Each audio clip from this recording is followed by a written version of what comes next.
ये देखें, इसको बैक से हम क्या करेंगे, ये बाबी पिन पकड़ लिए मैंने,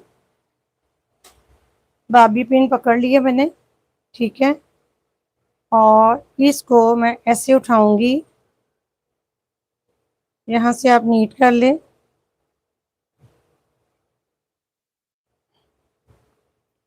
ये मैंने ऐसे उठाया और तमाम हेयर को अंदर की तरफ यूं यूं करते हुए अंदर की तरफ मैंने तमाम हेयर को कर दिया। ये देखिए इस तरह, ठीक है, इस तरह मैंने किया। और ये बाबी पिन यहाँ पे मैंने अंदर की तरफ अप्लाई कर दी।